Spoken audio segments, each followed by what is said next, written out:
This is the Political Spotlight. The Political Spotlight is a joke. It's more like a political flop. Nobody listens to Bilbrey. He's just a wannabe podcaster. No one takes him seriously. He is a rude, crude dude that will never go any further than broadcasting from his mother's basement. Bilbrey is a wrecking ball for Indiana politicians. Grab another box of Twinkies and generic cola, Bilbrey. And get back to your microphone and your audience of nobodies. The Political Spotlight is a joke. He is like a rude, crude dude that will never go Bilbrey's a wrecking ball for Indiana. Shut that stupid Bilbrey up. Well, hello there, ladies and gentlemen, and good evening. I'm coming to you live from Southern Command because we are still here, still dealing with the internet gremlins and everything that that entails. I do want to still give a huge big shout out and thank you for the gentleman Jason from Hoosier Technology, who I'm not going to discuss the personal aspect of things going on today, but he had some nothing bad, but had some personal stuff going on, family-wise, good things. But even with all of that, he still communicated with me. He told me ahead of time that he was really hoping that yesterday's fix would be the grand fix that we needed, because he knew how important it is for us to be up and running, and he didn't want there to be a delay. But he told me ahead of time that he would be out of the office today and loose tomorrow because of what he and it would be dealing with. And I said, I understand completely. Family has to come first, and I'm a big family man here, so I get it. And I was, completely okay with all of that. And but even with all of that happening, I've got to say, he was willing to communicate with me, and he still was doing what he could to help us out, and so I really appreciate that. I tell you, their customer service is just can't be beat. So for anyone needing that type of service, IT, technical work, internet, network stuff, I know it seems bad because we've not got mine sorted, but it's not him, it's me. So it's one of those things. Muncie area myself, right? I don't want anyone to think oh God, that's horrible. It's me. I still think we need to see. I know. Yeah, I mean, it definitely couldn't hurt anything going on over there. You know what I mean? They seem to be. I think I'm in a contest with them to see whose service and whose episodes and shows can be worse than the next.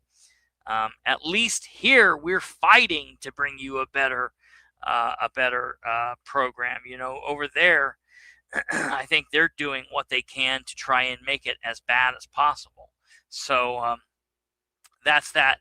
All right, so I'm just going to tell you guys, as I was telling Kate before we started the program, it's Thursday. It's the big Thursday. And as we've been talking for a couple of weeks now, we're supposed to be doing the episode we're supposed to be doing the big Brandon episode, and we were going to have Brandon on, and we were going to be talking about the J.D. Prescott tax bill, and talking with Brandon, and talking with myself and Kate and everyone. I don't want to do that episode outside of the studio. We were going to tonight. If everything went as planned, we were going to do it outside of the studio, but I really don't want to. I really want to do it at home in the home studio so I can have everything I need and we can be able to put things up on the screen and it can be good.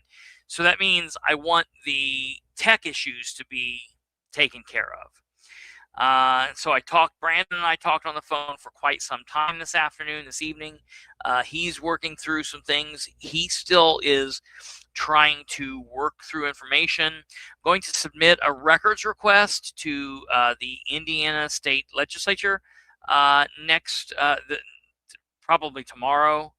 Hopefully tomorrow, I will be sending that to them, to the LSA, the Legal Services Association, or whatever it is. LSA, I don't know what the A stands for, but it's their legal services.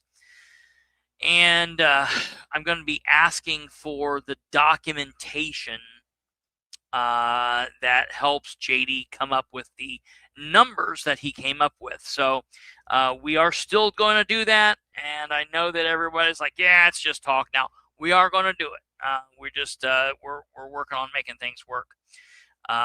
So yeah, the Prescott's property tax sale proposal. So we're still do that, and I tell you, putting it off, it just allows us to get more information. Prescott's actually been being hit pretty hard here lately by a couple of other people that have been taking a look at his plan. And I will tell you, and we'll talk about this more next week when we do, but this situation with J.D. Prescott is probably one of the best scenarios to show that people in Indiana only vote like millennials and the younger generation look at everything in life. They vote by the headline only. They read the headline only. They don't read the article. They don't research the candidates. Brandon came up with a great idea today, and I loved it.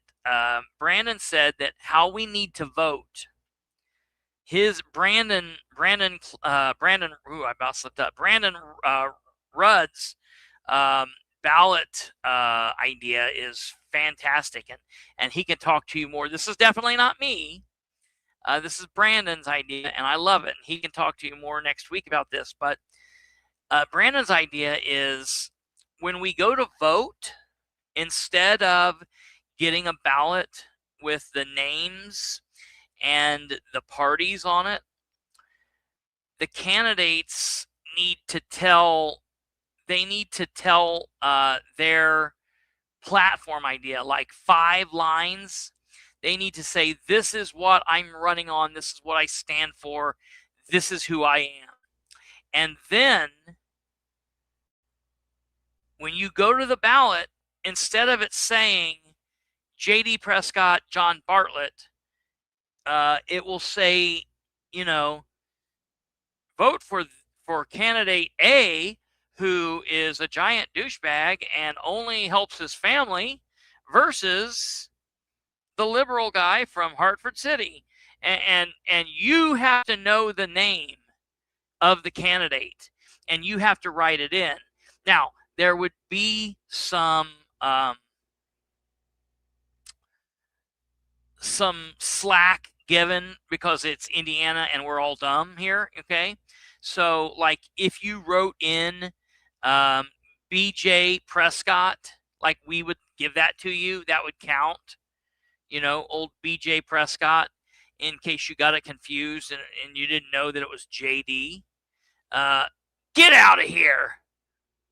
Now it's always going to be jokes about sleeping. I knew I shouldn't have said anything about that. I'm never going to hear the end of it. Go back to not talking to me about it, you idiots. You didn't care if I died the other night, so go back to not caring now. I knew it. I knew I shouldn't have said anything about that.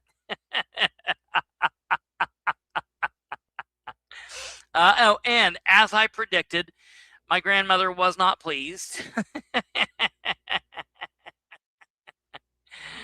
She did not like the humor that all of us liked. She, hey, us sitting around and joking about me dying, I think it's hilarious. To my grandmother, maybe not so much. So, I get it. It is what it is. But no, I showed it to him again today, and I thought it was funny again today as I watched it. Brandon watched it. Brandon loved it. So the funny thing is, I was talking to Brandon, and he was watching the actual episode in real time. He wasn't watching it that night. He was watching it the next day, but he wasn't watching on screen. He was just listening. And he said he was just listening. It was a regular episode. He just figured I was like deep in thought listening. And then all of a sudden he said, I heard Bilbrey's ringtone. And because he knew what my ringtone is. And he said, I heard it. And I thought, is that his ringtone at the council meeting? Why doesn't he have that off? And then he said, all of a sudden, he said he just didn't think about it. And he said that then I made some mention about falling asleep. And he's like, I had to go back, and he pulled it up. I stopped what I was doing. I went back and I watched it. And he was like, you falling asleep on camera was just adorable. It was amazing. So, yeah, that was that. I knew I shouldn't say anything about it. But anyways, so no, back to his ballot initiative. I like the idea of writing the candidates in. So like if you go in and you don't know the names, so for example, if you're going in and you're writing in the Delaware County Sheriff, and the candidates are obviously David Williams, the Democrat, or Jeff Stanley, and you don't know, you write in Troy Skinner, or you write in Troy Skinner instead of Tony Skinner, or Jeff Stanley. If you write in Tony or Troy Skinner, then you just would forfeit your vote. So you would actually have to know who the candidates are by the 5 lines they would give you. And I was like, yeah, Brandon, that's great. It's almost as good as the Gavin McGinnis, Glenn Beck thing where they were talking about, and they said basically what we would do is the federal government would offer, like, okay, well, we'll give you $40,000, $60,000 a year, whatever the living wage would be. They would we'll give you this, but in order to get it, you will sign away your right to vote. And so, that's maybe an interesting way to look at things. So we have some things we're going to talk about tonight. We're going to kind of be a little all over the place. We're going to talk a little bit. I sent a pretty scathing email to the council today. I sent a scathing email. I have a new way forward that I'm going to be interacting with the Muncie City government and the Muncie City councilors and things like this. I'm going to attempt. I'll walk you guys through that. And then we're going to talk about a couple of other things. It's a Thursday night. This has been a chaotic week. It has been absolutely insane. I went to the doctor today. I always hate going to the doctor. Had a good deal there with the doctor. Everything went well, and so survived all of that, thank God. And so I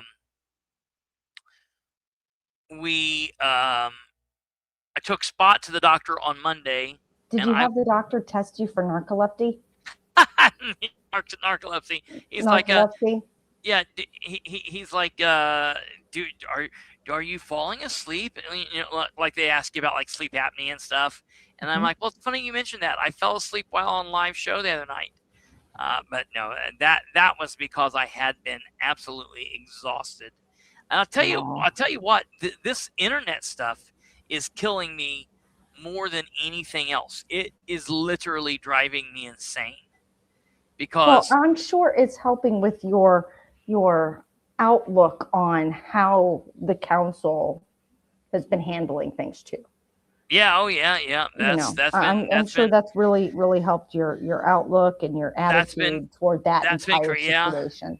I don't know. I think it's fun when Kristopher is stressed and exhausted, because you become a little more hateful, and I enjoy that. I am a little bit more bitey. I am a little bit more. I truly enjoy that. Maybe other people don't, but I get a kick out of it. So hey, I'm all for the internet just being completely screwed for a while. Well, you know what? My grandparents happen to like it too. I was talking to my grandparents yesterday when I thought everything was good, and I called them and I said, because I had been at their house. And I said, well, I'm going to go home and make sure everything's running smooth. And if everything's good, I'll be doing the show from home tonight. And if it's not good, I'll be coming back over.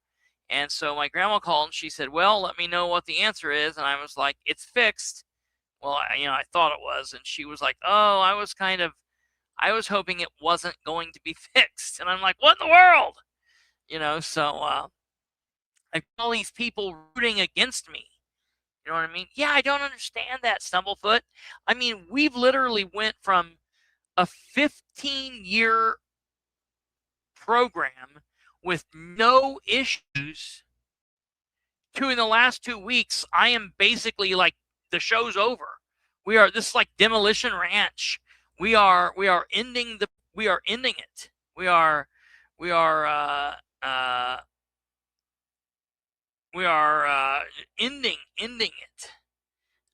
Is that roll with it? And are you trying to say roll with it? I'm thinking you are.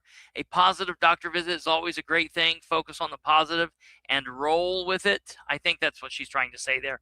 I've gotten pretty good at reading Jackie's texts. Roll in it. That's what my dog says. My dog says, that's what Spot said. We went to the doctor with Spot the other day, and that's what happened. Spot got a good a good doctor visit, and when she came home, she rolled in it too. So it that happens. Hey, before we get to the material tonight, if you would smash that like button, hit that like button. That would be fantastic. We would very greatly love if you would do that. Any little bit of nice things happening, good things happening, kind of helps the endorphins and helps give me that positive affirmation that I need. The last time I had problems with the internet, they found a spot that a squirrel chewed on. Took 2 months to figure it out. That's interesting. Timing issues. What I want to know is that squirrel in my back pocket, and is it chewing on everybody's service? Because I will be honest, and it's just really crazy.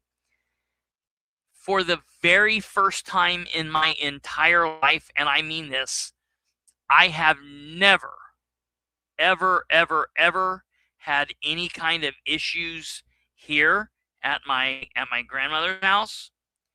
And I can tell you that my monitor is wigging out. Like, it's not doing not doing anything it's supposed to do. And so I'm literally just do not understand what's happening. Like, I'm starting to think it's like those people that feel like the government is like beaming too much energy into them, and like they interfere with like electronics. I'm starting to think that I'm the cause of the whatever's happening here. It's a deep state attack. That's what I'm telling you. It's a deep state attack. My phone has been having issues today. The only thing I can tell you guys is each and every one of you, all of our millions of viewers and listeners, wherever they're all at, the people that listen to everything, you all are going to have to get a ham radio. And then I will get a ham radio, and we'll just start doing that. And so basically what I'll do is, I don't even know how that works. I'll pass it on down to Stumblefoot. Stumblefoot's got to get on the horn and pass it to like Timing Issues and Jackie. And then they've got to spread it out to 2 other people. And like tonight's show will get to Alva like by next Thursday. And it'll just, some people will be like a week behind, but every night you'll get the latest update. It'll just might be a week old, so we'll see. But yeah, smash that like button. Let's do conference calls. That's what Stumblefoot's saying. It'll be like the political spotlight party line. Hey, you're on the party line. That would be hilarious. Okay, so I want to bring you guys up to speed on this email that I sent to the council today. Yeah, right. Only $1.99 per hour. Ask your parents. Pigeon carrier. Yes. I love it. I'm really starting to like where we're going with this. Smoke signals. What's that old song? What? About sending a letter. She won't take the letter, so I'm going to send smoke signals. Oh. You know what I'm talking about? Yeah. I can't think of it off the top of my head. That's what's kind of wanting to play in my head, but it's eluding me right now. I know what you're talking about. If someone else can find it before I get to it. Okay. I would love somebody to be able to tell me what the name of that is, because it's like 50s, I think. Yeah. Song.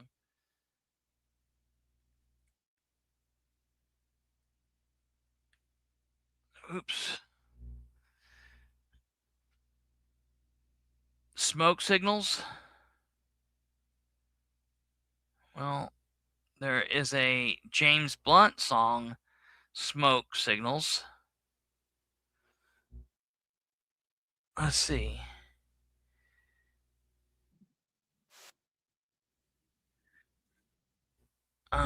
Man, I don't know. I'll have to. We will get back to you with this musical trivia sometime very, very soon. But until we do, we will bring you to this letter. It's a letter. It's basically a letter that I sent the counselors. I sent this to the Muncie City Council, all 9 of them, of course. I also sent it to their to their attorney, and I feel like this is important. Now, who knows how many of them will actually read this? Probably none. I know that Brandon will. Brandon will read it. Oh, I don't know if Wayne Scaife is here. I don't know if Wayne Scaife is here. I need to do this because I do want to correct this. So if he's not here, I will send this to him. But we were talking about this last night, and I do want to correct the record. I told everybody that I would look into this, and I actually did this while I was in the waiting room of the doctor's office today. I'm off screen, so if anything happens, that's what's going on, just FYI. But so last night, when we were doing the second part of the recap for the meeting that took place on Monday, we were talking about this, and then of course we were obviously talking about it at the council meeting as well. But there was a question about the fact that Terry Moore, Junior Moore, had waddled his ass up to the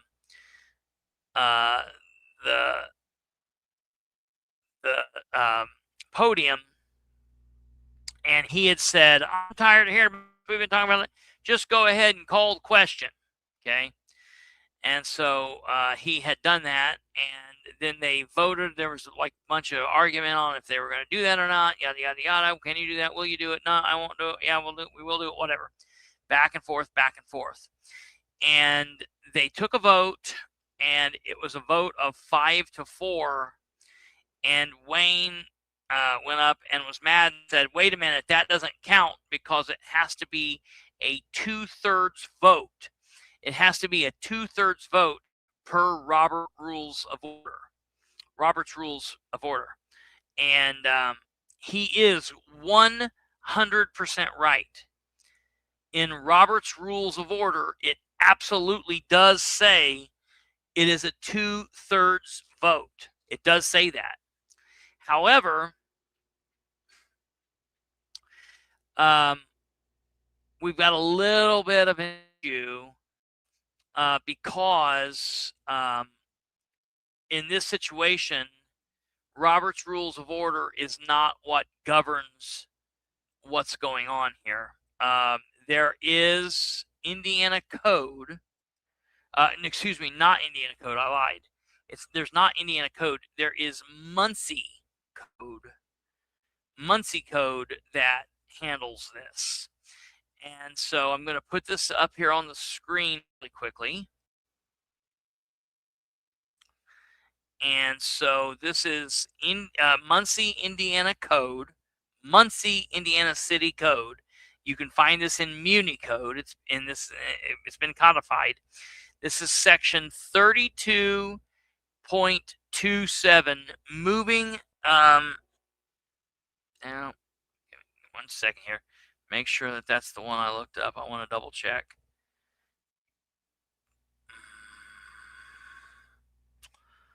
Let me double check. Yeah, 32.27. Moving the previous question. Debate upon any pending matter may be closed upon motion of any member and a second thereto, and an affirmative vote of a majority of the council members present. So a majority of the council members present, when there are the 9 full council members present, a majority of those 9 is 5. And so the 5-4 vote does allow them to do that. Such a motion takes precedence over all debatable questions and all subsidiary motions except motions to table, and is itself undebatable and not subject to amendment. The effect of such a motion is confined to the immediately pending motion unless specified otherwise. And as you can see, this looks like this has been a code since 1968 in the city of Muncie. So Wayne was not wrong. What Wayne was saying was right, per Robert's Rules of Order. And the city of Muncie does use things within Robert's Rules frequently. However, when there is code, when we have city code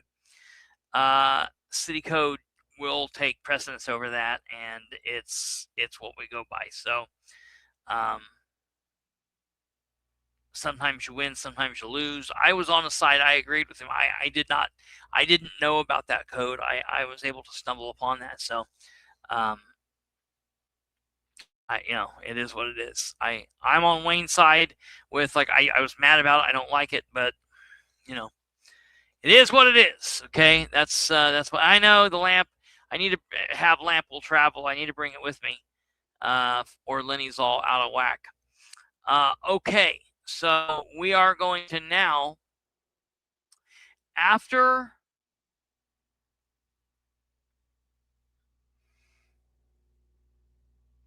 Not specifically. No.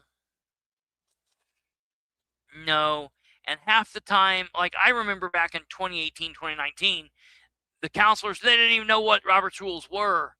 Someone's like, well, we put a copy back there in your desk, whatever, but it is at least the on-air light. Yeah, right. So after Monday's meeting, even when I'm off air and when I'm doing other things, people ask me all the time, you work for yourself, you're self-employed, that must be great. How many hours do you put into this? And people's like, they see, well, he does an hour show a night. That's nothing. I'm like, what are you talking about?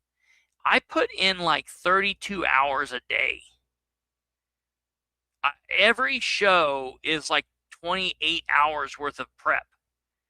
So for this show, I've been prepping for this show since a day and 4 hours ago. You know what I mean? Like it's never ending. That's why the sleep pattern's so weird. I'm always doing things. So in my little intern, when I've been doing other things, I've just been kind of meditating on the Muncie City Council meeting and just running it over in my head, where things went wrong, where things went right, and spoiler, things didn't go wrong anywhere. It was just a complete shit show everywhere. After last night's show, I was on the HUD website getting registered and issuing a FOIA request. Yeah, producer Kate came through in the lurch and was doing some good work. Hopefully, we'll have some information to tell some people here very soon. This is going to be interesting, what Kate was working on last night. And for people who say, oh, Kate doesn't do anything. What? Kate works more than I do. It's an all day, all night thing. Absolutely, right? I can't tell you how many times I've been like thinking about something and I'm like, you know what I'm going to do? I'm going to send a message to Kate and Brandon and they'll both see it in the morning when they wake up. And I put it in Messenger. It's like 3 o'clock in the morning. I put it in there. I put my phone down and my phone goes bing. And Kate's answered my aunt's question right there. You know what I mean? We know you definitely sleep on it every once in a while. Yeah, look, it's 3 a.m. where Lenny's at. That's horrible. Every night you tell me that, Lenny, and the minute you tell me that, it makes me tired. That's the problem. Lenny says it's 3 a.m., and then instantly I feel like I'm asleep. So I've been thinking about how the meetings went, and this last meeting, man, it really got me. I mean, it like made me feel some kind of way. You know what I mean? Like I'm normally pretty good at being like, okay, it's just a regular council meeting. They're all idiots. Nothing to see here. No big deal. You know what I mean? But I got to tell you, man, it really did make me feel some kind of way because I just can't get over how bloody stupid they all are. I shouldn't say all. My apologies. Like, Nora's okay. I mean, it's so weird saying that, man. It's so weird saying that. It's, the enemy of my enemy is my friend type of thing, It is what it is. But no, I mean, listen, I'll tell you. Nora came back better than she was. I will give her credit. I will give her credit for that. And I have had no problem communicating with her. I have had no issue. Let me tell you this. Oh yes, absolutely, Lenny. You're exactly right. But no, I wanna tell you this. I actually have started respecting giving a little bit of respect to two people that I have battled in the past. One is Nora Powell, and the other is Belinda Munson. I know it's crazy. I know it seems nuts, but man, Belinda has been doing some good work. Her office is always on it. Lacey is amazing. Belinda's people have been doing a good thing, and so, man, I will give her credit where credit's due, and I will give credit to Nora Powell too. So I've got the problem, telling people when people do well. You know what I mean? That's important to do. I'm not just somebody who's gonna just gripe and gripe and gripe and gripe and gripe and gripe and gripe forever. I don't do that. If something's good, then we say it's good. So that's where we are. Okay, so, but I've been thinking about how bad this meeting was. I mean, this meeting was nuts.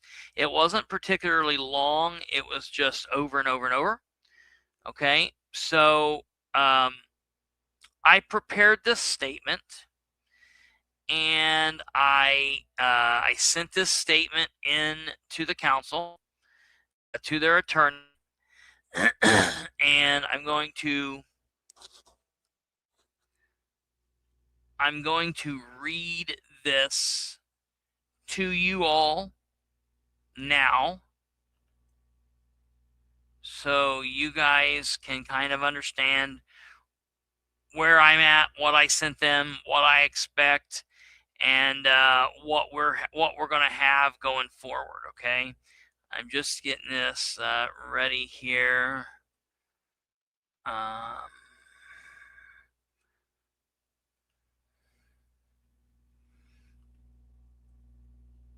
Okay, where are we at here?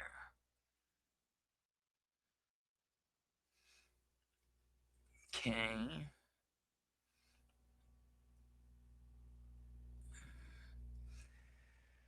All right.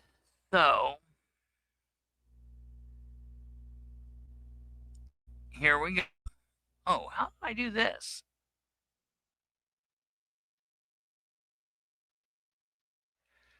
Man, I didn't realize. I guess I didn't realize it was this long. I mean, it'll be interesting to see who, if anyone, gets to the bottom of this.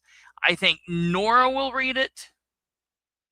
I think Sarah Gullion will probably read it, and I'm pretty sure the council attorney will read it.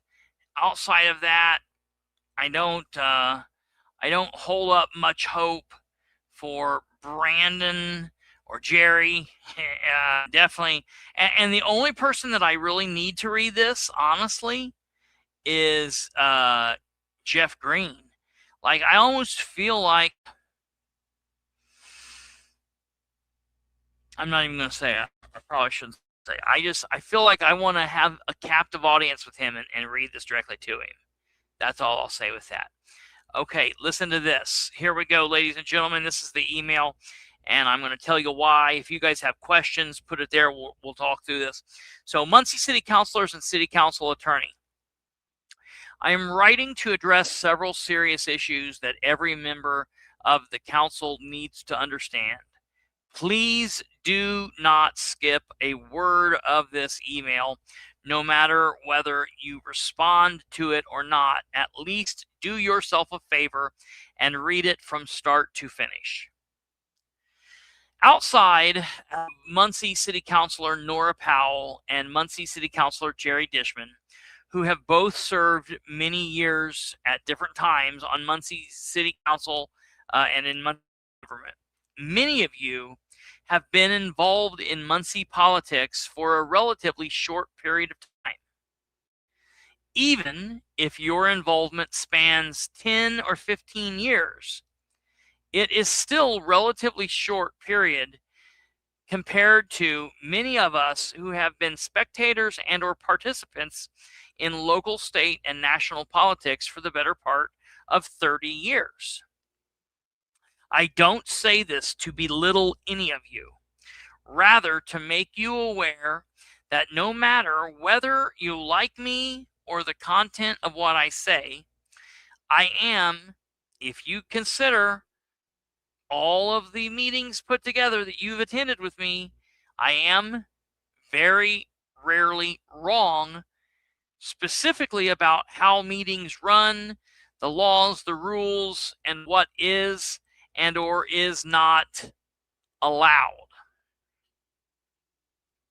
Okay? I mean, it's just the long and the short of it. You know what I mean? Like, you might not like what I say, you might not like who I am, and you might disagree with me politically on a specific political point, but, as far as there might be things that I'm rusty on or something, I've forgotten more than most of these people have ever learned. You know what I mean? And you're never too old to learn. And you know what? I keep learning over and over and over and over.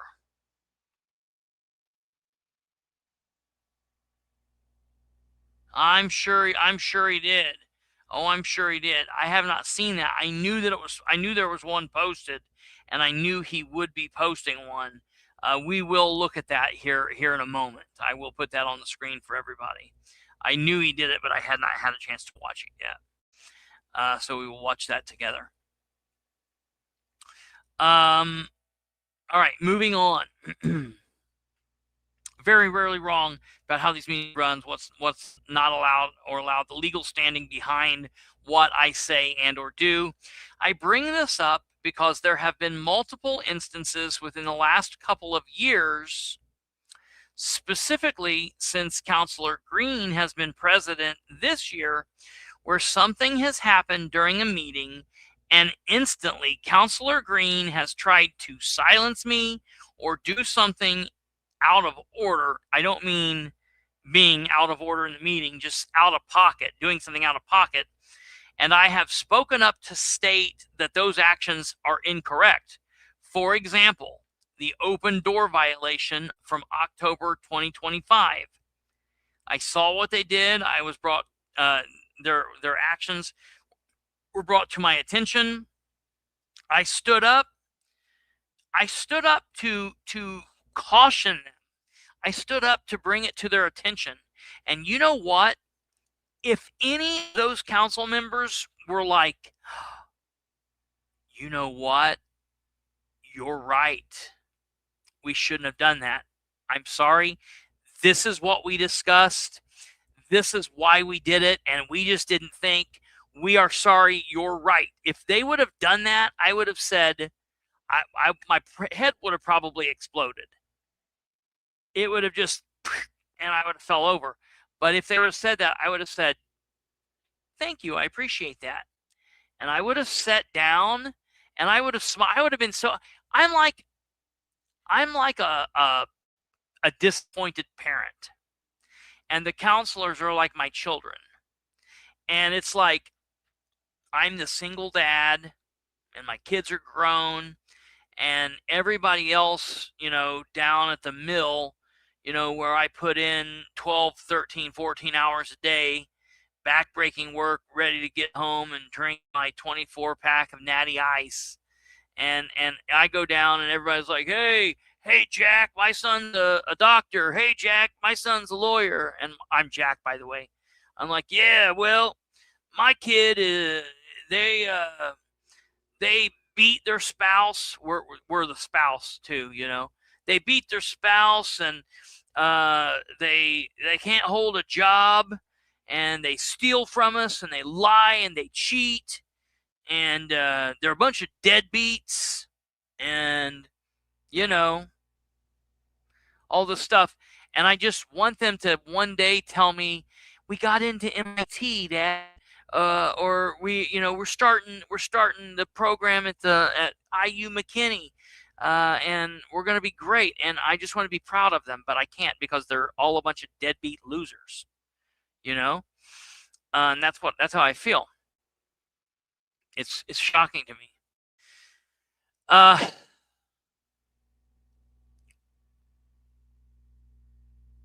would have been so proud if one of them would have been like, "You're right," but they can't.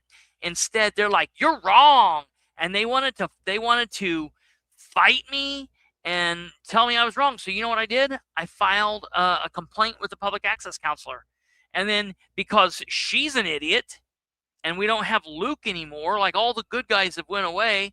I feel like the women, they're like, "Where are all the good guys at?" You know what I mean? Like all the good guys left us. Oh yeah, I will. Yes. Thank you. But no, what? Oh, you're good. I think you need to come around on this side and let them see you.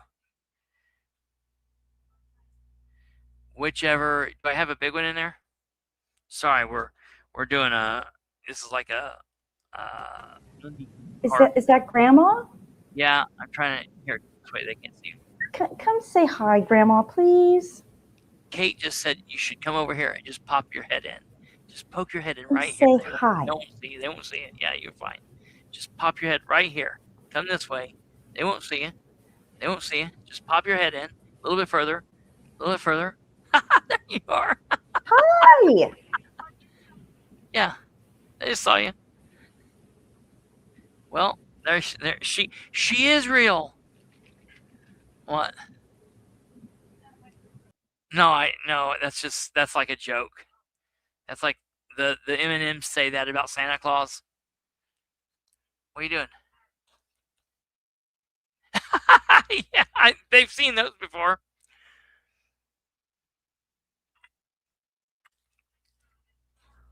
She wants me to show you when she wore the Superman outfit.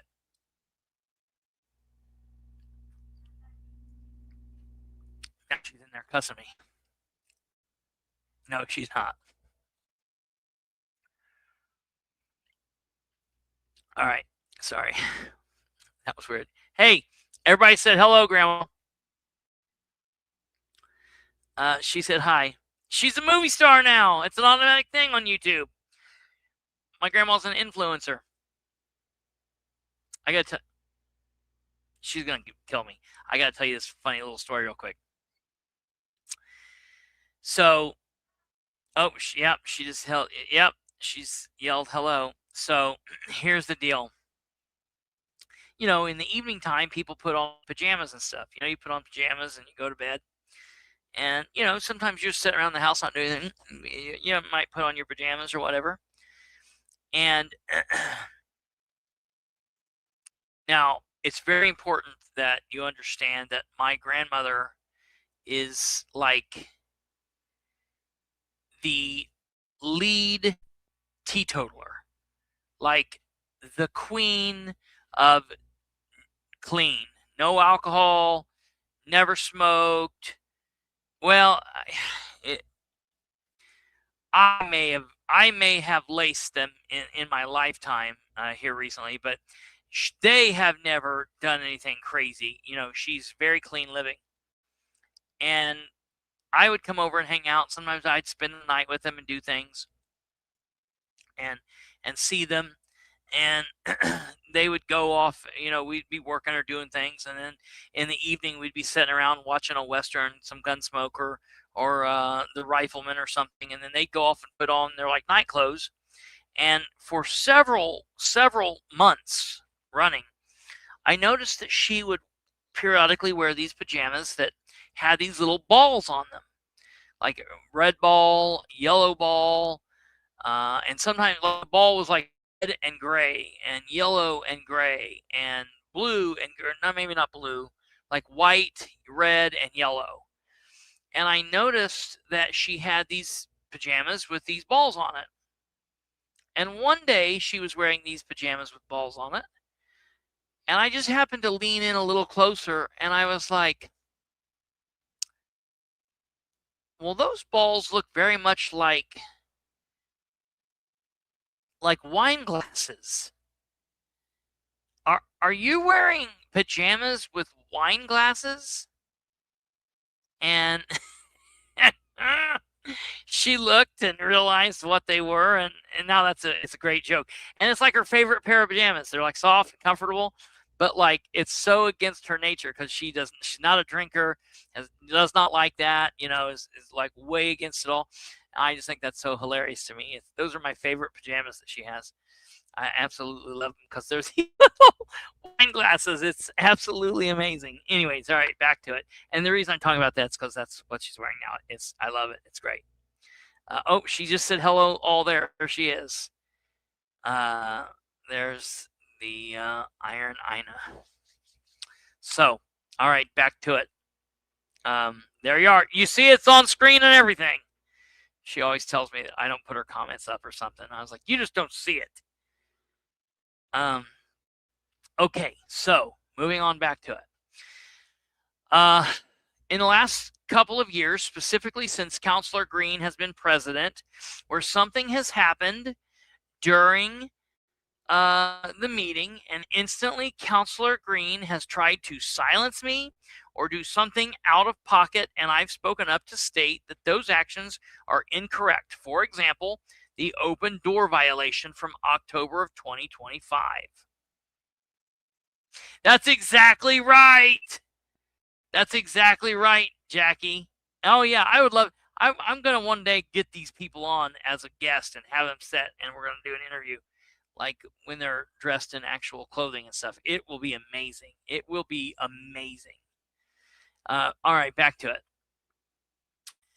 It just seems as if Councilor Green is in such a hurry to silence me that he won't take a beat to think things through and act properly and accordingly.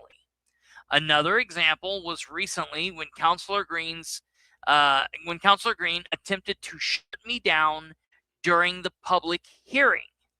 This brings me back to the fact that it appeared as though Councilor Green was unaware that he couldn't do what he did during a public hearing. But this is not just him. I'm sure many others were unaware as well. I would venture to guess Councilor Powell knew it was wrong, and Councilor Dishman should have known, or he might have at one time, but I'm starting to question what he is or is not currently aware of. All of this leads us to a real problem. Unfortunately, some of the 9 of you, particularly those currently in control of the meetings, do not fully understand what is supposed to happen at council meetings and how it's supposed to all go down. Along with that, it seems that those of you I am talking about do not understand the difference among public hearings versus regular meetings, special meetings, and committee meetings, executive meetings, or the reason certain things happen, just as citizens' input before ordinances and resolutions vote, and how and why that differs from what happens during public comment, because those are 2 wildly different things. What happens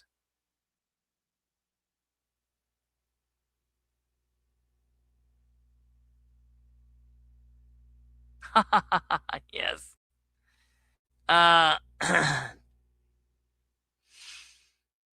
That's funny.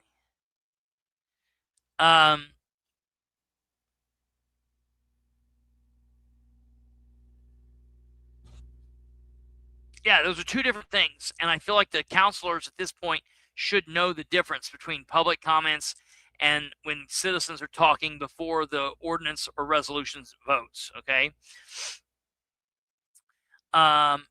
It is as if some of you don't know why council's procedures have developed as they have, or the rights of the citizens and the responsibilities that you all have at the meetings and beyond.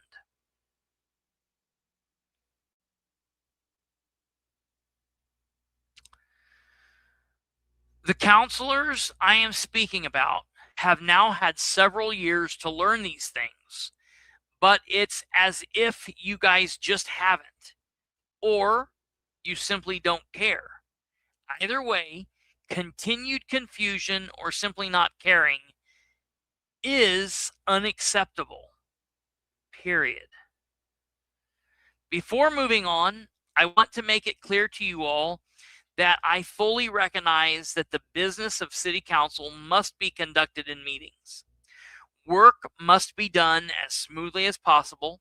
Meetings cannot descend into chaos, and genuine disruptions do not and should not be tolerated. You have ordinances, resolutions, appointments, appropriations, and other public business to consider. That does not give the council, however, the authority to treat citizens' participation as an inconvenience that should be restricted whenever the discussion becomes uncomfortable. Public concerns and the 3-minute limit. I am not a fan of the 3-minute limit during the public concerns portion of the meeting. Many Indiana governmental bodies do not impose such a rigid limit. They encourage speakers to stay within about a 3 to 5 minute window, which is generally enough time for most people to communicate their concerns. However, as you are all aware, many citizens begin their talk with you by saying, "I've never spoken publicly before at a council meeting, and I'm nervous." As you may or may not be aware, nervous citizens do not always communicate efficiently. They stumble, repeat themselves, lose their place, or need extra time to articulate a really simple concern just simply because they're nervous. And you all should be willing to understand that and be willing to cooperate with them. However, as you are all aware, many citizens, I am not nervous when speaking at governmental meetings. I may be angry, I may be frustrated, or completely befuddled by what you're doing most of the time, but I'm not nervous. I usually can present comments within a 3-minute limit. Although I dislike the limit, I have accepted it as a reasonable compromise that we can live with for the public comment section at the end of meetings. That said, I believe the more appropriate approach was demonstrated by the likes of former council president Jeff Robinson. Speakers were encouraged to remain near the 3-minute limit. If someone continued approximately 30 seconds beyond the 3-minute warning, he would ask whether a speaker was nearly finished or could begin wrapping it up. Sometimes speakers were permitted to go on 5 minutes, 6 minutes, 10 minutes if what they were saying had real value. And sometimes they wrapped it up pretty quickly. That approach was firm without being unnecessarily heavy-handed. Most speakers concluded shortly thereafterward. There's a considerable difference between asking a citizen to wrap up politely and aggressively announcing, "You only have 3 minutes, your time is up," as if the public were an annoyance that must be dealt with and controlled. Comments on ordinances and resolutions. I fully expect, and I really mean this, I fully expect that one of you counselors may soon propose an ordinance to try and change how meetings are run. Or Council President Green might soon suggest rules limiting speakers to 3 minutes during consideration of ordinances and resolutions, as well as prohibiting citizens from speaking more than once or imposing a similar restriction during the discussion of ordinances and resolutions. That would be a mistake, because if you do that, you will also need to apply the same restrictions to the presenters of the ordinance and resolution. You would have to stop Ridenhour at 3 minutes. You would have to stop the Bose McKinney Evans people at 3 minutes. You would have to stop the people coming in for tax abatements at 3 minutes. And that's just not a good thing. Sometimes these meetings and the business before the council takes time. You all need to understand that that is okay. It's perfectly fine. It's okay to slow government down. It does not always need to be sped up and jammed through. There's nothing unreasonable about allowing someone such as Citizen Rob Miller to speak. Then allow him to sit down, and I'm talking about during the ordinance time, meaning the ordinance has been presented, the people pushing the ordinance has spoke about it, or the councilor pushing it spoke about it, and the council has said, is there anybody else here to speak on this? And is there anybody from the audience? And this discussion is very important because it happens right before the vote. Okay? So during those times, it would not be unreasonable to allow a citizen, a private citizen such as Rob Miller, to speak and then to sit down and then hear something that another participant has raised as a new point, and then briefly allow Rob Miller to stand up for a second time with additional relevant information. Now, I agree he probably shouldn't get up and just recap what he has said, but as long as there is new information being provided, Rob Miller should be able to provide that. Same with Junior Moore, Kristopher Bilbrey, Audie Barber, or Karen, or anybody else. Okay? Citizens do not routinely stand up 4, 5, 6 times for each ordinance. This is very rare. That's not how these meetings generally operate, and you all know it. Before attempting to change the current structure of the council meetings, you all need to understand why it was set up the way it was long before you all arrived.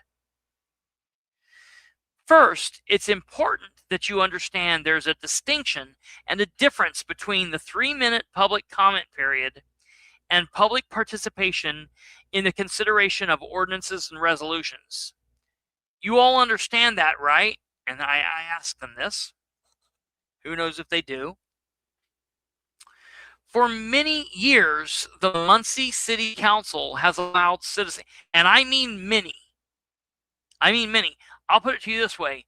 Since as long as City Hall has been where it's at, which was like since 92, so probably before, okay? And I'm going to work on finding this and proving this. So I will have ways to do that, okay? It's pretty simple, really. For many years, Muncie City Council has allowed citizens to address proposed ordinances and resolutions before a council's vote. That structure was not accidental. It was established by people who understood that the council was preparing to adopt the city's version of laws and policies that would require Muncie residents to then live under those ordinances, which are laws, okay, and policies. Therefore, those counselors of old recognized the importance of allowing public input on these important issues. The public in attendance was therefore afforded a meaningful opportunity to provide information, raise objections, correct any part of the record they felt was wrong, and respond to any arguments before the vote. The council should want that. They should want as much information as possible. I say this to them all the time. It's never a bad thing to have more answers. That's insane that they think like that. Okay? Therefore, these counselors recognize the importance of allowing public input on these issues. The public in attendance was therefore afforded meaningful opportunity to provide information, raise objections, correct the record, and respond to arguments before the vote.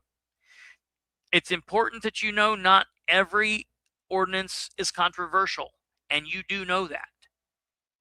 Most agenda items attract little to no public discussion whatsoever. Only occasionally does an issue generate substantial citizen participation. But when the public does take time out of their extremely busy lives to attend a meeting, and then they get up to the podium to speak, the council must listen. It's not that hard. You should not overreact to an occasional lengthy or contentious discussion by imposing permanent restrictions that would diminish public participation in all future matters. That would be asinine. Creating restrictive rules to address conduct that occurs only occasionally would undermine the entire public process. The recent Muncie City Council meeting, for example, lasted just under 3 hours. That is not an unusually long duration for a Muncie City Council meeting. Meetings lasting 2 to 3 hours are common in communities of comparable size to Muncie, particularly when consequential issues are discussed. It is important to note that nearly every item on the last agenda, however, was a major topic. And that also does not always happen. It might happen, as I said the other day, 1 out of every 10 months or so.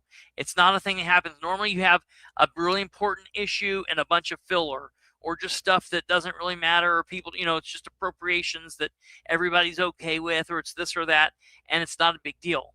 There's only just 1 or 2 items each council, if that. Sometimes there's none that's of really any importance. And sometimes it's just the luck of the draw. It ends up like this. But it's stupid to change the entire structure of the meeting because we had 1 medium size meeting. I mean, I don't know what they wanted. It was only 9:30.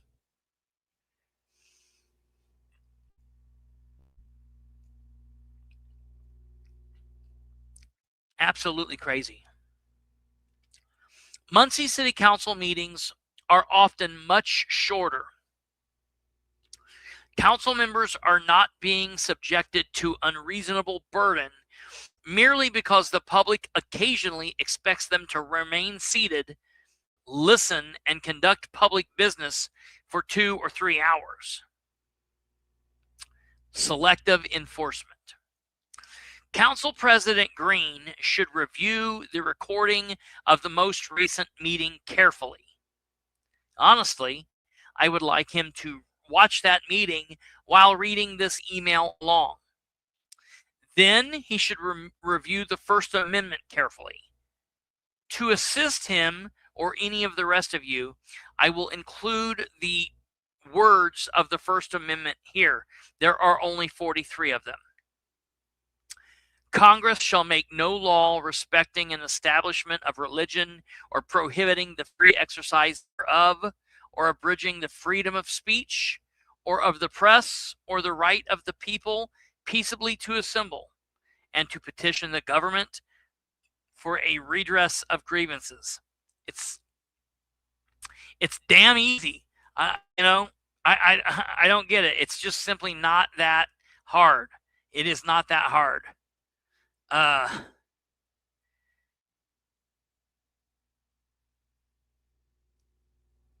Give me 1 second.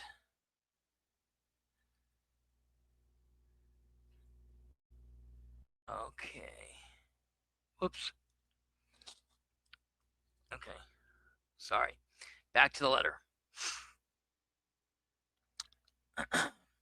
So after the First Amendment, then he should carefully look back to what took place in Winchester, Indiana, in a city council meeting that occurred on Tuesday, November 27th, 2017.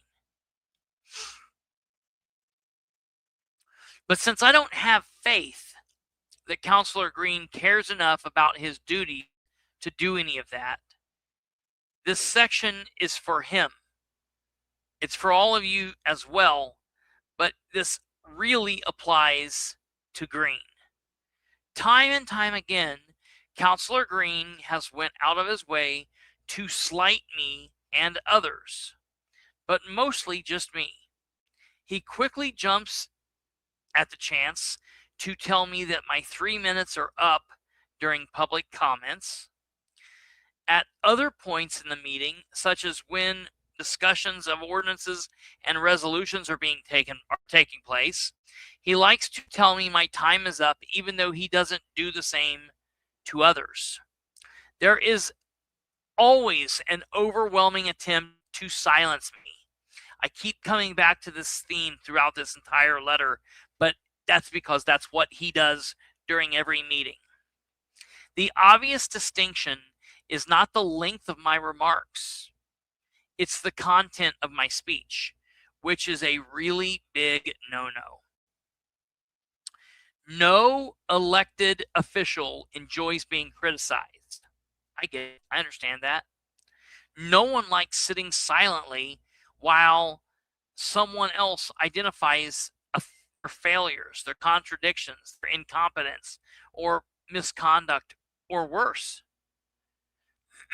However, that discomfort does not authorize the presiding officer to selectively enforce procedural expectations against the person delivering the criticism. The council must be particularly concerned about the equal application of its rules. For example, while Patty Goddard, Dan Ridenour's HR lady, was limited to 3 minutes during the public comment section. Absolutely, that's exactly right. While Patty Goddard was limited to 3 minutes during the public comment section, Counselor Green did not even attempt to cut her off as she spoke before the vote on Ordinance 1426, even though she had been up there for some time twice. Others have also approached the podium 2 or 3 times to speak on any given topic for 5 or 6 or 8 minutes or longer without being silenced. Only I am silenced. Interestingly, other speakers offering favorable comments have similarly not been stopped. They have been allowed considerable latitude. Yet when I speak critically of the mayor and or his wants and wishes, of the council, of their wants and wishes, or of the council leadership or any other issue plaguing Muncie, the council leadership is quick to attempt to intervene because of the length of my remarks, my tone, and all the content of my criticism, or my specific speech, otherwise called language. That disparity is unacceptable. The council cannot create one practical standard. Yeah, right. Why would you? Absolutely. The council cannot create one practical standard for favored speakers and another for critics. It cannot tolerate extended remarks when the message is complimentary, but suddenly become obsessed with time limits and decorum when the message becomes uncomfortable. Rules must be content neutral and viewpoint neutral and consistently applied. Selective enforcement invites the conclusion that the council is not regulating procedure, it is regulating criticism.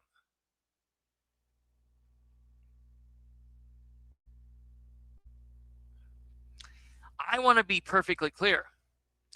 It might sound to some of you that I'm actually arguing in this moment for council to tighten the rules, but quite the opposite. I'm stating the following.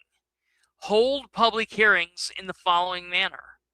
Open them up for all comers to speak. Do not silence speakers. That's how you hold a public hearing. Hold a regular council meeting in the following manner. Open them up. When the council gets to ordinances previously introduced, allow the public input. Do not silence speakers. When council gets new ordinances, allow public input and do not silence speakers. When the council gets to resolutions, allow the public input. Do not silence public speakers. When council receives public comment towards the end of the meeting, read the names of those who have signed up, allow them to speak, and it would be my preference that you would not cut them off rudely at 3 minutes. Instead, give them a 30-second warning after the 3-minute mark and allow them to finish. But if you absolutely must hold firm for whatever reason to the 3 minutes, then I will compromise here. This place, and this place alone, is fine if that's what they need to do in the public comments. But it does not work for the public wishing to speak before the votes on ordinances or resolutions, and it doesn't work when you're at public hearings or special meetings or committee meetings or anything else. It's just the public comment section. At the end of the list, then ask the crowd if anyone who came in after the sign-up list did not get to speak and if they would be interested in speaking. If so, allow them once that's over, and you can adjourn after if you wish. Refusing to communicate. Councilors Green, Basham, Garrett, and Dishman are the 4 of you who do not respond to emails. And now, Councilor Green, you've brilliantly indicated that you do not want to engage with me on the record during a public meeting. You are also apparently saying that you won't engage with anyone else during the public comment, and you are directing your fellow duly elected councilors to not engage with me or anyone else during the public comment. So riddle me this. When precisely, sir, am I or anyone else supposed to receive answers back from you? When are any of us allowed to engage with you in a way in which you will engage back?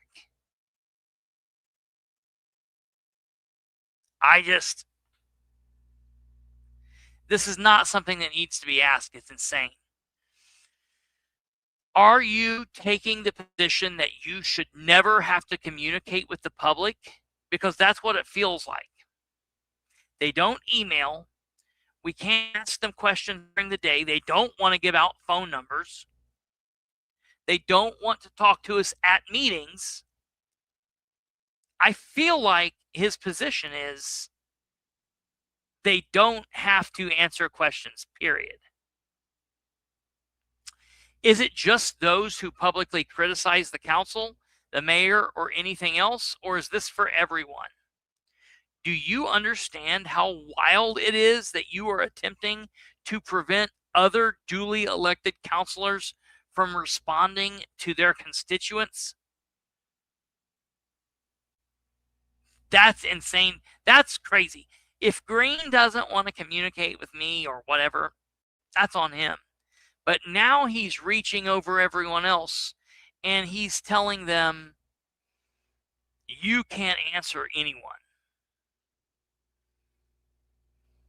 Jeff Robinson talked for 4 minutes and 30 seconds. No trying to make it quiet.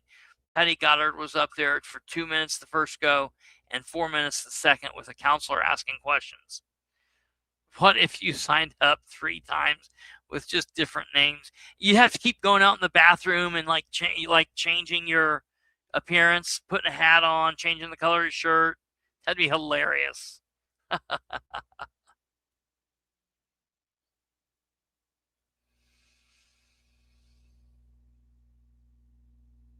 That's exactly right, Stumblefoot. That's exactly right.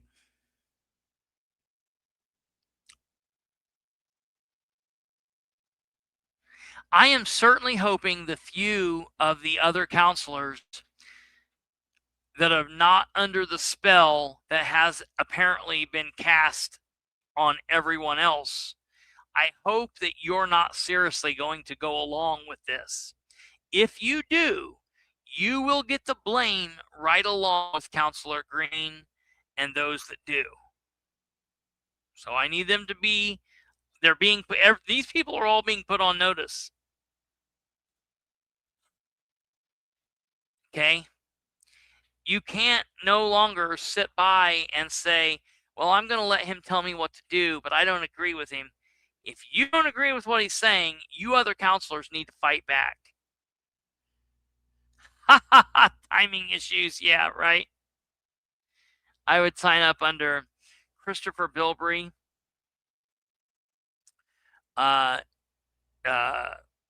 Sir Robert Peel, and Kristopher Herbert. All different. I always thought Kristopher Herbert, that sounds like a really cool name. I think my first and my middle. Anyways, it's crazy. Every counselor, every counselor sitting at the table was elected in the same manner that you were elected, sir. That position of council president allows you to preside over the meeting. It does not transform the other 8 counselors into subordinates who must surrender their judgment, their voice, or their obligations to their constituents. To the other members of the council, if you believe a citizen deserves an answer, provide one. If inaccurate information has been presented one way or another, correct it. If you believe clarification would benefit the public, offer it. Those things sound like things that I should need to say to these people. Well, absolutely to be insane. fair, Kristopher, they don't demand answers to their own questions. Yeah, that's so exactly why would right.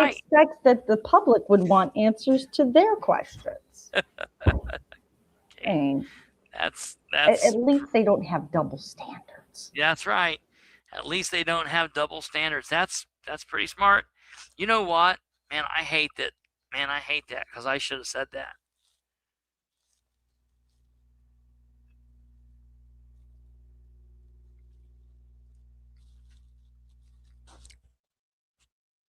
I should have said that to him. Okay, keep going. Do not allow this council president to prevent you from being an effective public servant. Counselors throughout Indiana communicate with constituents during public meetings when circumstances warrant it. You are capable of determining yourselves when a response is necessary.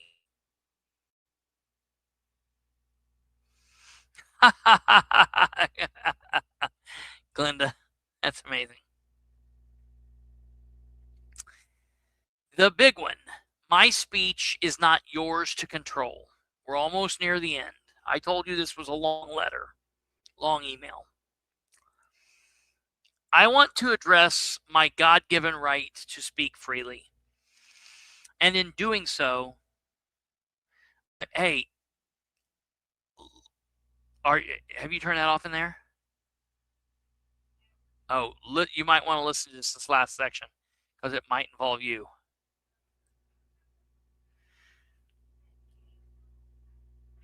Now she thinks you were there. You guys are fighting. She knows. Yeah. Yes. I will explain that to Kate.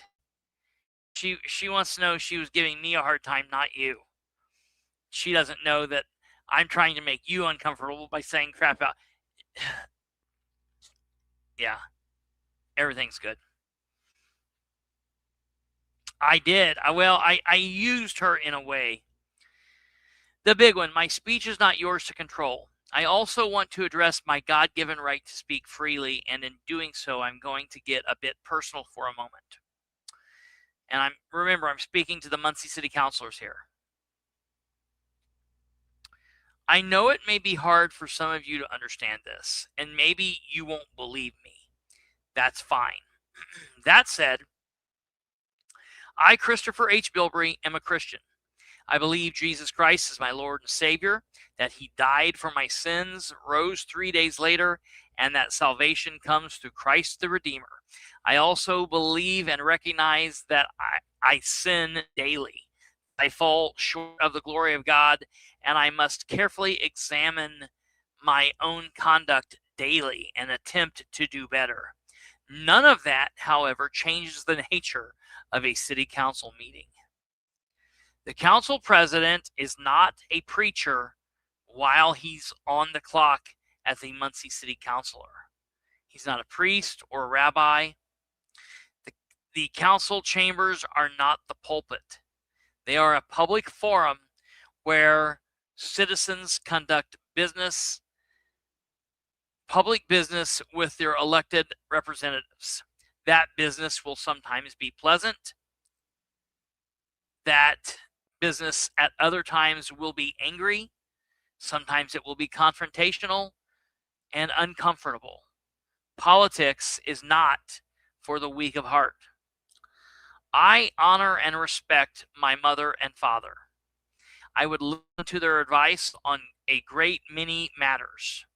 However, as a grown man, there are certain parts of my personality that even they would not necessarily attempt to dictate, as we each have to walk our own walk, nor would I necessarily let them. My speech is one of these areas. There are only two people for whom I would make a special effort to alter my speech/language for. One of those is no longer here. It would be my deceased grandmother, Claudette King. The other would be my living grandmother, Pauline Bilbrey. Neither Pauline Bilbrey nor Claudette King currently occupy one of the 9 seats on the Muncie City Council. President Green, you are not either one of my grandmothers, last I checked. Neither will any future council presidents, I assume.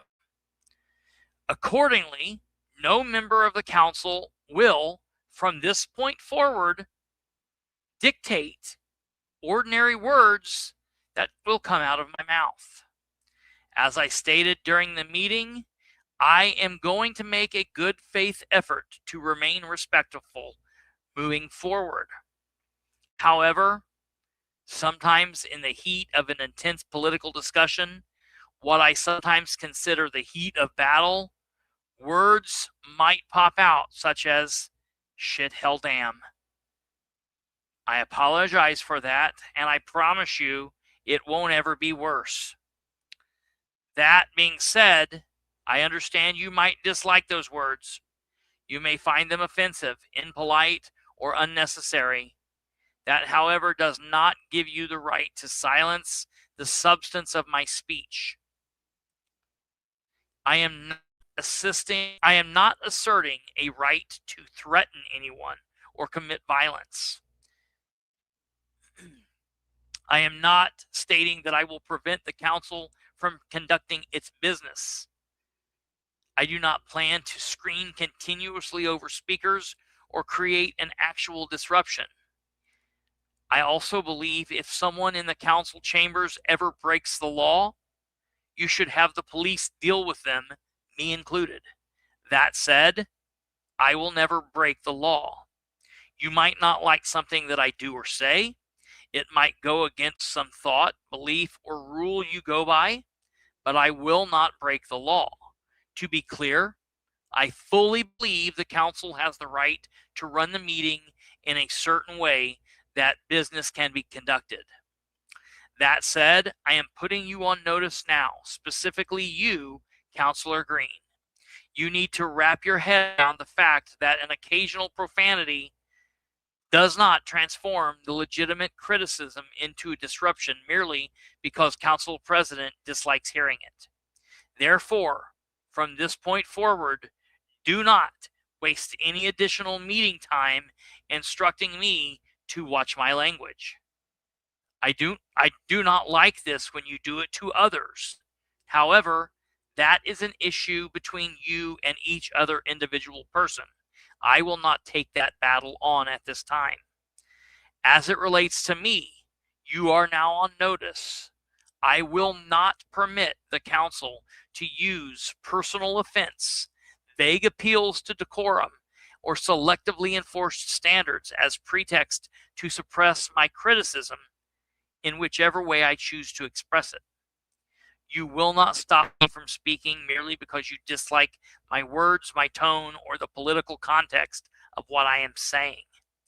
Any future attempt to do so should be carefully evaluated by anyone attempting it. It should probably be evaluated by the council attorney, by the mayor of the city of Muncie, by the mayor's attorney, and quite possibly your own personal attorneys. Because from this point forward, any attempt at selective viewpoint-based suppression of my speech will be seen as a serious constitutional and legal issue, which will be a constitutional and legal concern for the presiding officer in his or her official capacity and their personal capacity, the council as a whole, and the city of Muncie. Conclusion. This council needs to decide what kind of public body it intends to be.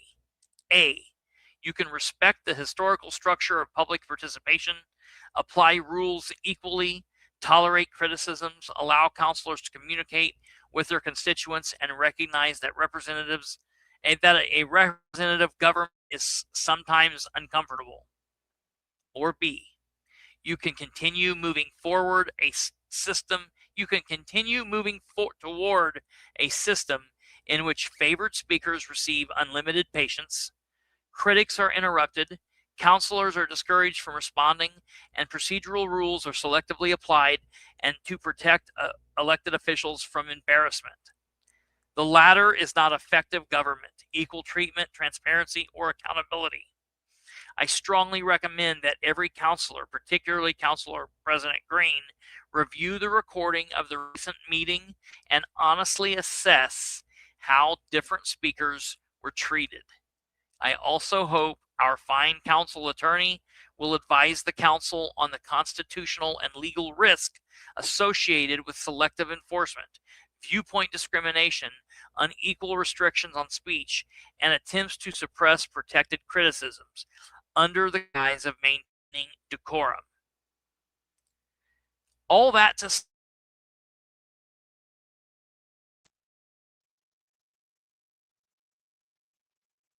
that's it.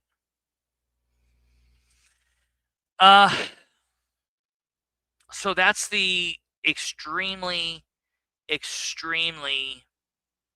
long email that I sent to the council. I did ask for all of them to please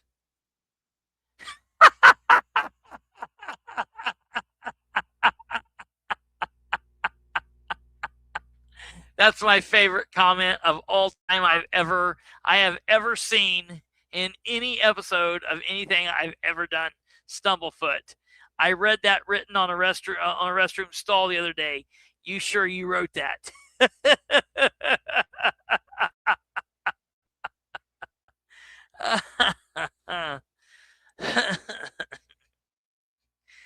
Here I sit all brokenhearted.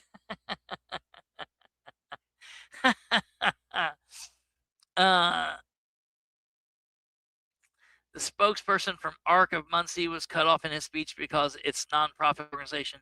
He didn't even get to finish his speech proposal. Where did that happen? I'm interested. That's interesting. I don't know. Wait a minute. Oh, yes, I watched that. Yes. I watched that. You know what? I told Jackie we would look into that and do a show on that, and I will live up to that promise. I need to do that. I need to do that. I'm glad you brought that arc up. Let me write that down. So I sent that out to the council. Actually, the one, because I wrote this down on my Google Doc to save it. What I sent to them, I tweaked a little bit. I tweaked it just a little bit, and a couple different things I changed here or there, but that's primarily what I sent out. And we'll see how it goes. We might have to take a bet or something on how we think the next council meeting will go. I'm pretty sure that moving forward,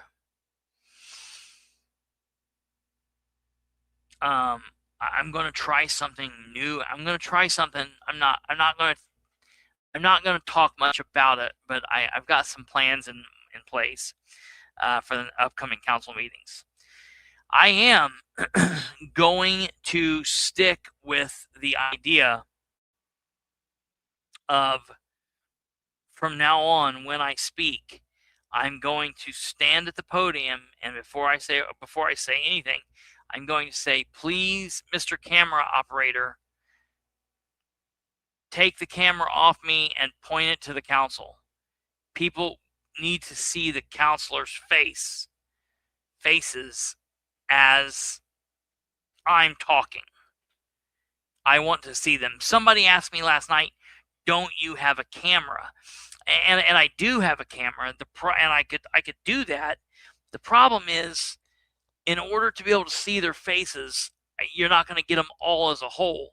I'd get these few people or these few people. When the council has that pan tilt zoom camera, that they might as well work.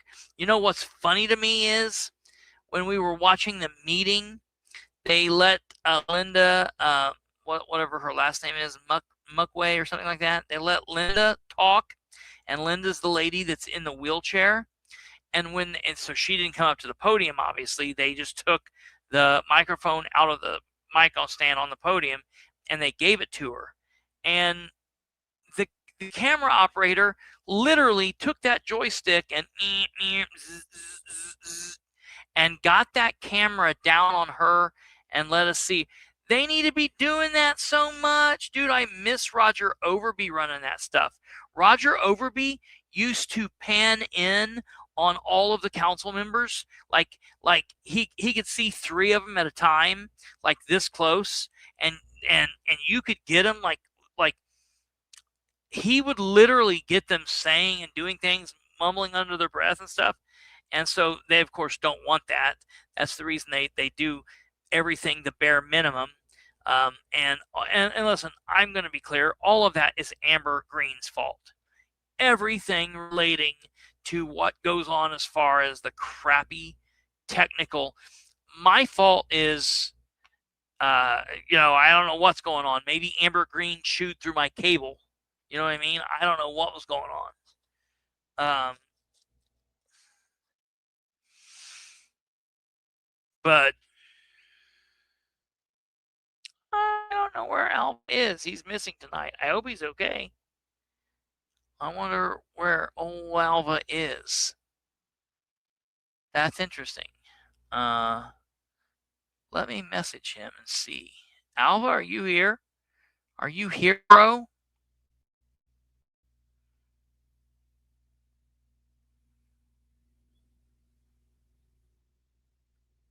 Okay. Let's do some little digging and find out where Alva is. I always forget his real name. Oh. It's 11 o'clock.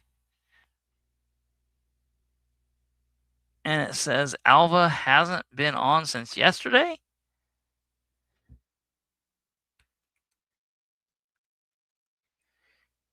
Hey, you there? Okay.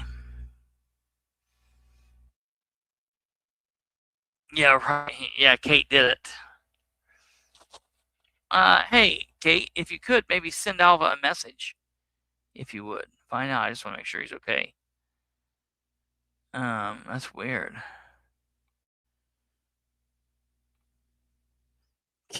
Kate, I saw you sent that message. That's funny. I wasn't on screen, but like right as I was off screen, I was needing that information that you sent me. Right there, I was like, what is it? That's bad. That's really bad. What an asshole. So I wanted to, oh no, he was on 2 hours ago. Okay, he's just in bed. All right, Alva. You worthless. No, he's probably got something going on or whatever. Okay, now, we're gonna move on to watching the City of Muncie's community update that they did today, and it says, man, only. Okay, let's take a look here. Trying to pull this up. Share screen. I tell you, not doing it with the Mac. I'm used to those Macs, and everything is like absolutely backwards because I'm not on the Mac. Okay. Here we go.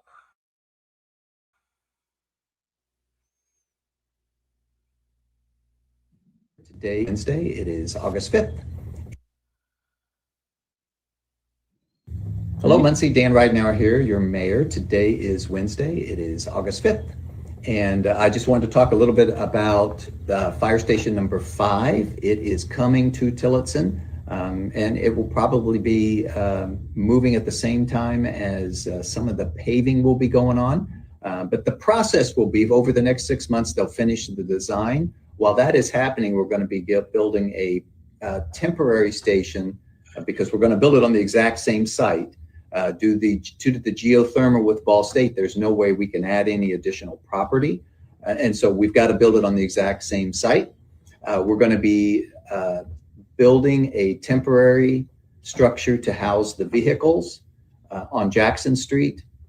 And then when that gets finished, it should be about time that the final engineering is done. And then you'll see when the firefighters move down to Jackson Street temporarily, that's when we'll demolish the existing building.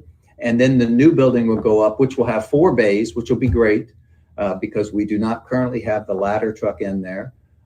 And we'll also have room for other vehicles, including the ambulance, as EMS is very busy in that area as well, and then another fire vehicle. So we're excited about that. And then the housing for the firefighters will be above.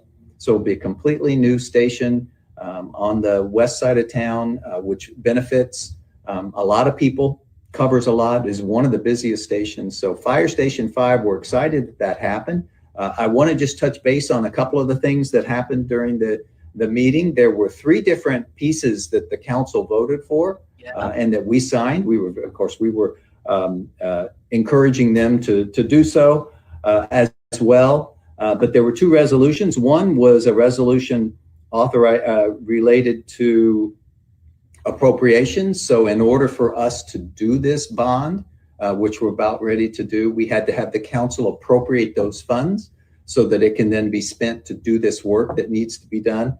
The second thing was related to documents.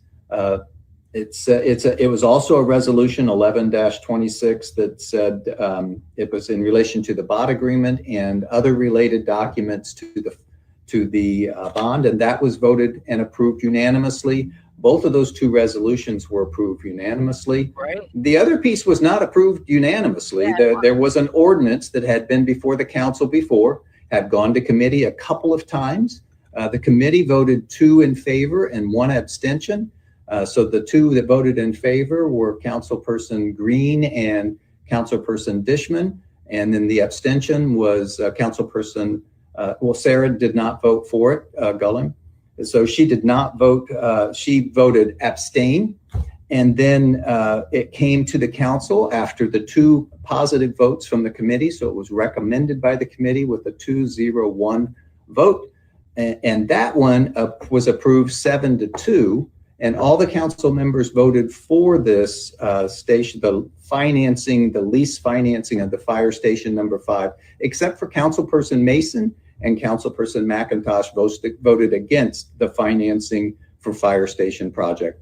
But there were still enough votes to make it work. So we're happy that all 9 voted for the 2 resolutions, and that 7 voted for the lease financing portion on the ordinance that had been to the committee a couple of times. So anyway, we're excited that this will happen. It's something in desperate need. One of the firefighters was even there, a little embarrassing about talking about the conditions of that building. We've known that for some time, and we're looking forward to getting that building torn down and replaced. Yeah, right. And putting our firefighters and then our citizens' public safety in a much better position going forward. So just wanted to give that brief update, and we'll talk to you all next time. Hello, Muncie.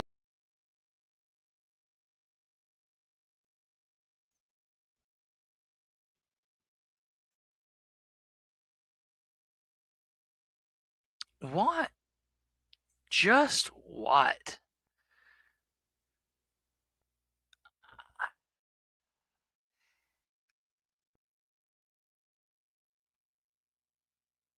So, I give Dan credit for not falling asleep as he listens to himself. I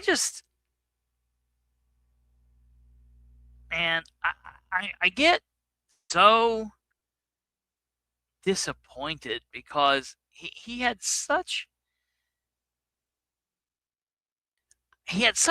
the promise of doing things better, and it just so lets me down that he's been such a turd. I mean, it's been absolutely gross to watch him do what he's done over the course of definitely, I mean, he's definitely since the beginning. He's not ever came through 2 weeks before, 3 weeks before he took his office. He's sitting in a meeting and talking about needing to shut stupid Bilbrey up because I was asking questions about the John Hampton, and he promised to do something about that, very much like he did on other things he's promised, but he didn't. That's where all that came from. That's exactly right. Stumblefoot. But that's I need people to understand. So just so you guys are aware,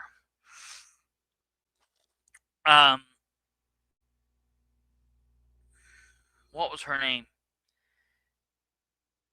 What is the woman? Let me go back and look.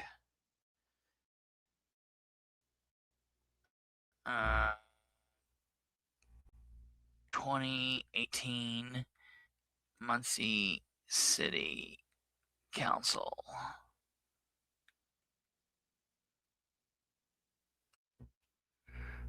Okay, let's see.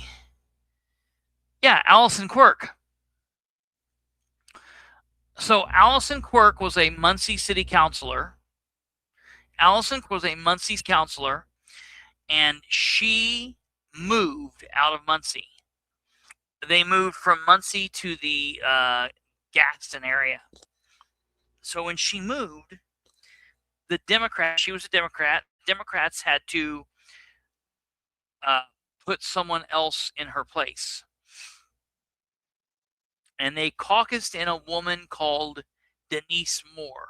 Some of you may remember her. Some of you might not remember her. It doesn't really matter. She was put in like the summer of 2018. So she served, Denise Moore served in Allison was elected. Denise then was caucused in to serve the vacancy for all of the rest of 18 and all of 19. So for about a year and a half. Well, she was on the council for quite some time, for all of 18, and for at least a year, maybe a year and a couple months. And all of a sudden, it came up that she was sitting on 2 boards, which she couldn't be doing that. She had to give up one or the other. Now, the board she sat on was the Muncie Fire Department Commission Board, so on the Muncie Fire Commission Board, and that board with the city council, you got to be on one or the other. And most people would be like, "Oh, she left the fire department board because, city council is a much more. You get paid to be on the city council board. You don't get paid to be on the fire merit." And this is very interesting. She ended up leaving the city council so she could stay on the Muncie Fire Merit Commission board. And most people would be like, "But why would you do that?" Well, my friends, she did that because her worthless do-nothing husband happened to be a Muncie fireman. His name just so happened to be Junior Moore, Terry Moore. Maybe the dots are being connected here. And so when we found out that she was on these 2 boards and she picked the fire board, which was just crazy, she picked the fire board instead of the commission, she had to leave. And it left like a 3-month vacancy. And everybody's like, that's fine, just leave it. And the Democrats are like, "No, we want to appoint somebody." So the Democrats reached out and did something wild. They appointed John Hampton so Allison Quirk was in the seat. She leaves. They appoint Denise Moore to the seat. Denise Moore is found to be sitting on 2 boards at the same time. It's the cross, and she left the council, and then they brought in John Hampton. Well, John Hampton was a disaster. He's the guy that would flip off citizens from the dais, and he had a felony for he'd been arrested for a felony for dealing in heroin or something crazy. And so because he had this felon, we were like, the council is not doing the right thing, and we need to get him pulled off here. And Ridenauer had already won mayor. So he won in early November. And then the meeting was the next week. And we were going to him and we're like, "Dude, you guys someone's got to make the motion to take the vote to get this guy off there." And Dan's like, "I'll make the motion. Just make sure," he was saying the party's going to help or this is going to help, whatever.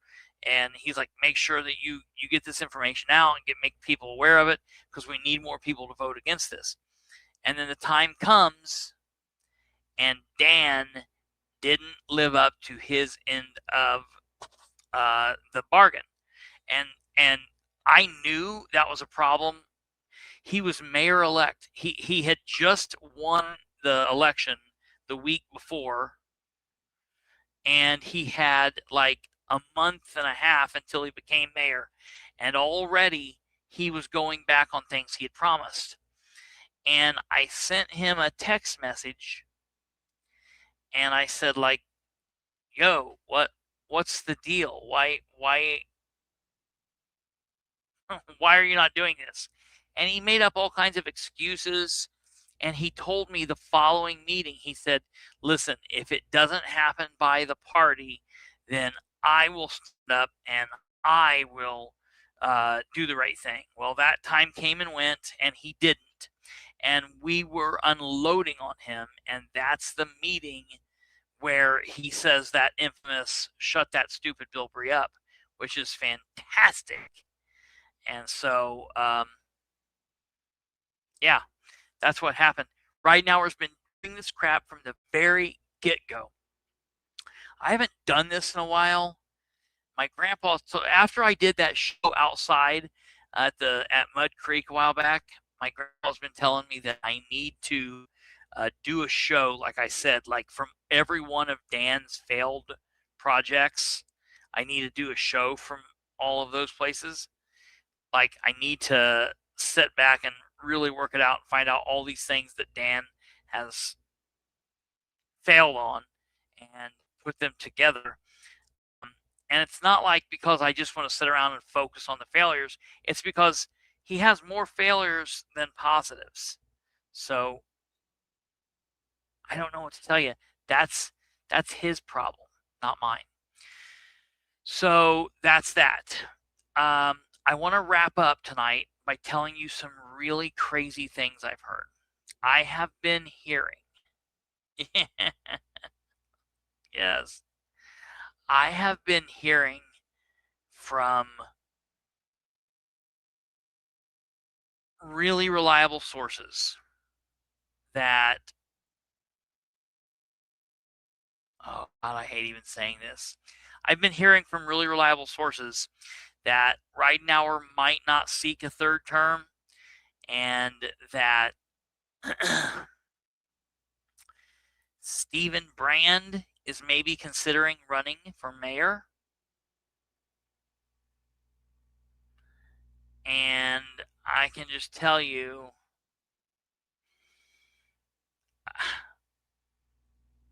that would be worse than Dan. He would be worse. He would be worse than Dan.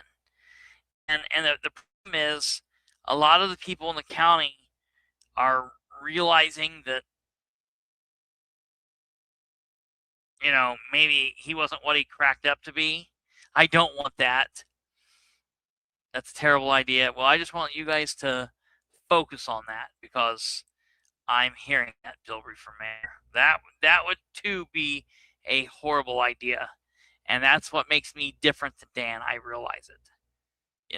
So I want you guys to sleep on that. We're going to be looking into that next week. We got a lot of stuff we're going to be talking about. I am not happy with that. I want to try to put that fire out very soon before that gets any traction. It would not be a good thing. So you guys keep your ear to the floor. Let me know what you hear. If anything goes on, you can get a hold of us and let us know. We appreciate it very much. I think that's it. Next Thursday, a week from tonight, it should be, okay, so this is 12. So Sunday will be 13. Monday will be 14. Tuesday 15. Wednesday 6. So it should be 7/17. Episode 7/17, a week from tonight, will be the J.D. Prescott ordeal with Brandon and I, and we will definitely get out and put that out, because people have been asking me about it. So you guys stay connected. Watch over social media the next few days while we're going to be off, hopefully fixing the tech gremlins at the studio. I'm going to be putting stuff out on social media as always, so check us out there. Smash that like button before you leave if you haven't already. We would greatly appreciate that. You guys have a good rest of your evening. Have a wonderful Friday, Saturday, and we will see you back here at 9 p.m. Eastern on Sunday for another crazy and wild week, I'm sure. You guys have a good night. God bless each and every one of you, and Goodbye. Bye.